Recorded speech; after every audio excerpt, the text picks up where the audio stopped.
Abdullah school থেকে আজকে এসে আমাকে এই ফাইলটা হাতে ধরিয়ে দিয়ে বলল, দেখো আম্মু, আমি কত সুন্দর একটা গিফট পেয়েছি স্কুল থেকে। আমি বললাম, কি বলো? তাই খুলে দেখতেছি যে কি পেলো। দেখে একটা ফাইল, একটা পেন্সিল বক্স, একটা জ্যামিতি বক্স এবং পেন্সিল বক্সের মধ্যে কলম ছিল কয়েকটা। ভালোই গিফট পেয়েছে। আমি বললাম, কি উপলক্ষে গিফটটা পেয়েছো? ফাইলটা দেখুন, এই ফাইলটাও পেয়েছে। ভালো ভালো জিনিসগুলো গিফট দিয়েছে ওকে। আসলে বাচ্চাদের এরকম মাঝে মধ্যে গিফট দিলে খুব খুশি হয়।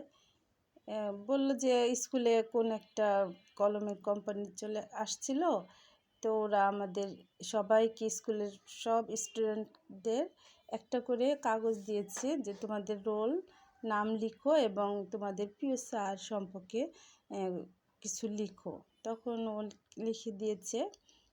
তারপর ওর নাম আসছে, ওকে ডেকে তারপর ওকে পুরস্কার দিল। এই যে পেন্সিল, কলম, তারপর জ্যামিতি বক্সটা কিন্তু খুবই ভালো দিয়েছে, উন্নত মানের, ভালোই কাজের জিনিস দিয়েছে। এগুলো কাজে লাগবে। অবশ্য আমি ওকে কিছুদিন আগে একটা জ্যামিতি বক্স কিনে দিয়েছিলাম।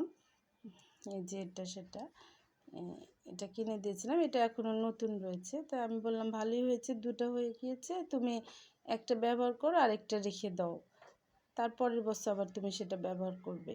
আচ্ছা, ঠিক আছে আম্মু। আমার ছেলেটা খুবই খুশি হয়েছে, আর সেই সাথে আমিও খুশি হয়েছি যে একটা গিফট পেয়েছে। তো ওকে বললাম যে, দেখো তুমি তো আজকে ফজরে উঠে নামাজে গিয়েছিলা, ওই জন্য আল্লাহ তোমাকে একটা কত সুন্দর গিফট দিয়ে দিয়েছে, দেখেছো? নামাজ পড়লে কত ভালো।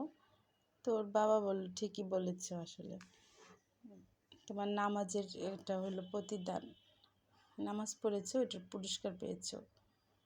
তো এই তো।